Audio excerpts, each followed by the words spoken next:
What's up, everybody? This is JT Sports and Match you guys with another video. This video here, my Cincinnati Bengals 7-round 2020 NFL mock draft.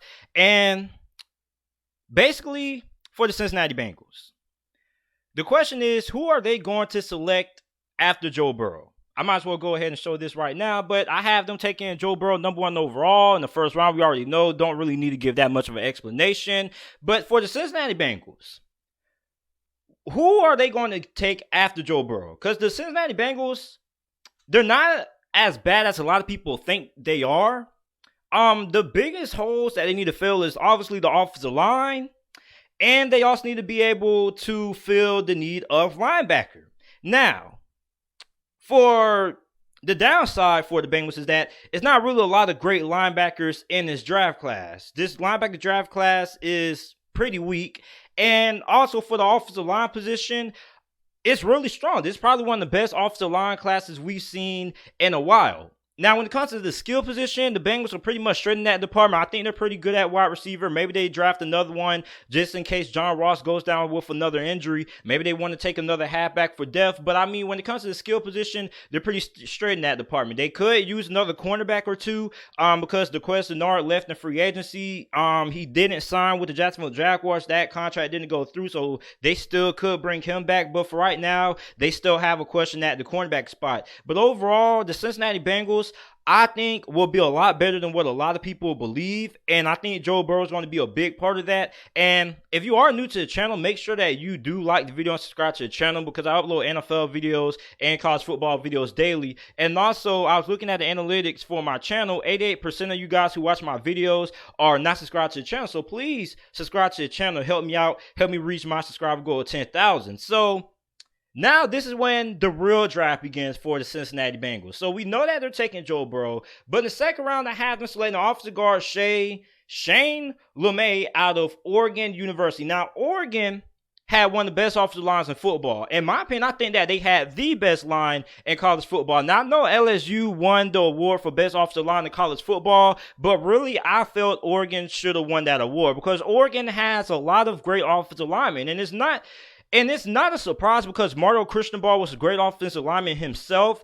and he really prides himself on offensive line play. So a lot of the guys coming out of Oregon are going to be really good starters in the NFL, and I think a guy like Shane LeMay is probably going to end up being the best, and I wouldn't be surprised if this guy ends up going down as the best overall offensive lineman from this draft class because, I mean, he's good in pass protection, we know that, but he's also a really good run blocker as well. And when you're looking at the Cincinnati Bengals, they used the first round selection on the offensive lineman last year, but he went down with an injury in training camp, I believe. So we haven't even saw this guy play yet, and they also got another solid offensive lineman as well. So basically, it's only a few more holes, 2 more offensive lineman spots they need. They need another offensive tackle, and they need another offensive guard. We fill that need at the offensive guard position by drafting him. And like I said, Shane LeMay is the best offensive guard in this draft class, if I haven't said that already. And he is a first-round talent, in my opinion, but the reason why he probably will fall to the Bengals at this pick is simply for the fact that so many teams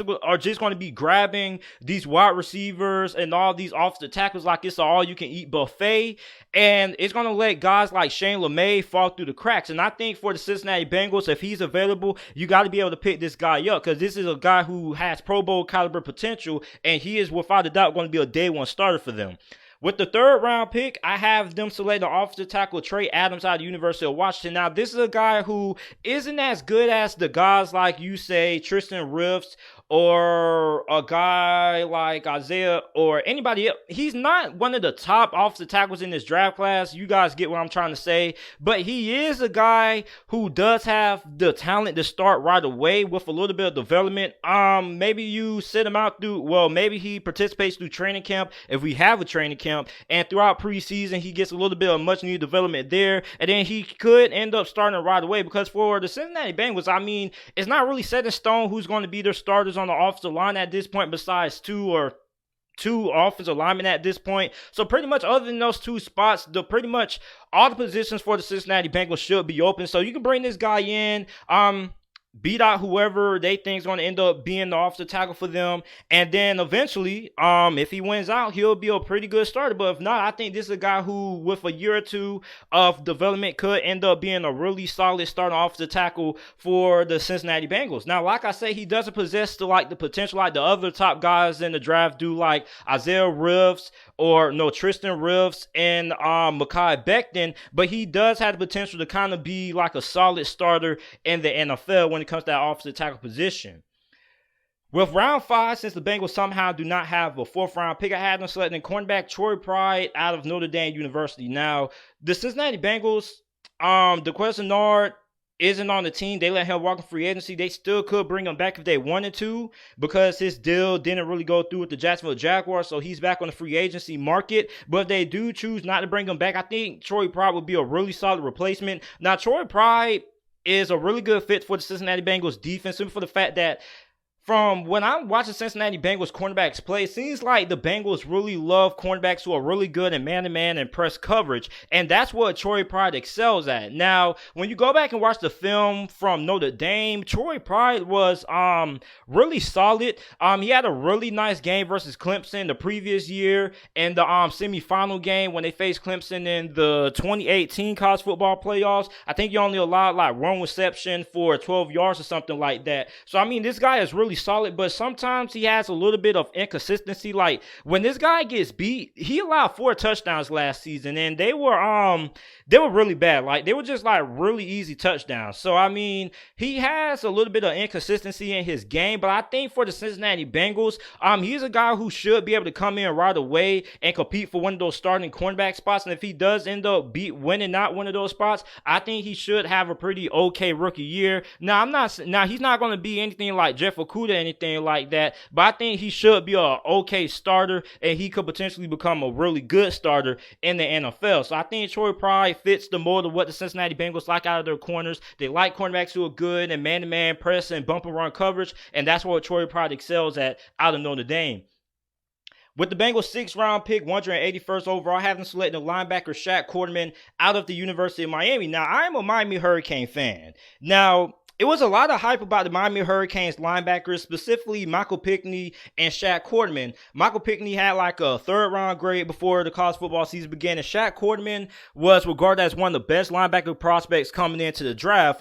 He had like a late 1st round, early 2nd round grade on him, and then the college football season happened, and his draft stock went down due to his play not really being what a lot of scouts and people like me expected. Now, he's still a good starting linebacker. I think he should be able to come in, and with the way that this Cincinnati Bengals linebacking core is, he should be able to come in and compete for one of those starting linebacker spots. Now, he's more of a throwback traditional linebacker, kind of like a Blake Martinez. Like, he's not all that great in coverage. Now, he's not bad in coverage at all. I actually think he is above average when it comes to linebacker prospects and coverage compared to the rest of the linebackers in this draft class, but he doesn't really have that great speed that you want out of a linebacker in this day and age of the NFL, kind of like a Deion Jones. You kind of want a linebacker that's running like a 4.5 or something like that, but he runs a 4.7, so he doesn't really have that great speed. He basically has what they call quote, quote, sideline to sideline speed. But I mean, he is a great tackler. You're not going to break a lot of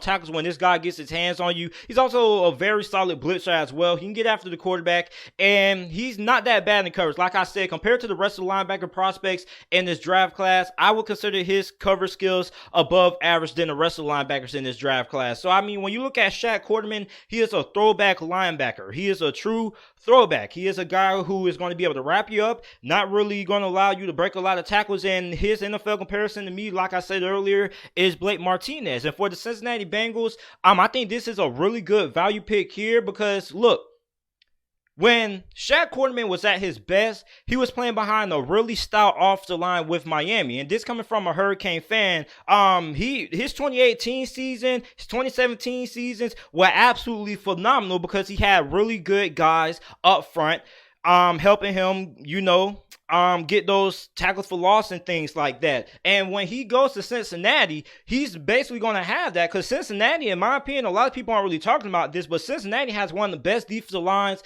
in all of the NFL. So when you get a guy like a Shaq Quarterman, man. You put him behind a great defensive line that the Bengals have with all the guys like Carlos Dunlap, Geno Atkins, Sam Hubbard. Those guys are going to create a lot of opportunities for Shaq Quarterman to get a lot of big plays behind the line of scrimmage. So I think Shaq Quarterman will be a really good fit for the Cincinnati Bengals. Like I said, he's a good throwback linebacker, and behind that defensive line that the Bengals have, he will be a really solid pick for them. Now, with the 7th round pick, I have them selected in another linebacker back-to-back, linebacker Chris Barnes. Now, Chris Barnes is a lot different from Shaq Quarterman. Now, Chris Barnes is a really sensational linebacker when it comes to pass coverage. And if I had an NFL come for him, it probably would be a great value brand version of Corey Littleton. Corey Littleton's the best coverage linebacker that we have in the NFL according to Pro Football Focus. And linebacker Chris Barnes was one of the best coverage linebackers that we had in college football last year. Now, a lot of people didn't really talk about him because of how bad UCLA was. But I think for the Cincinnati Bengals, another thing that they're lacking at the linebacker position is a linebacker who is really good in coverage, who can take one part of the middle of the field away or cover some slot receivers. And I think Chris Barnes has the capability to do that, which is why I think this would be a good pick here for the Cincinnati Bengals. So let me know what you guys think about this mock draft for the Bengals down in the comment section down below. Make sure you like the video, subscribe to the channel for more NFL videos and content, and thanks for watching.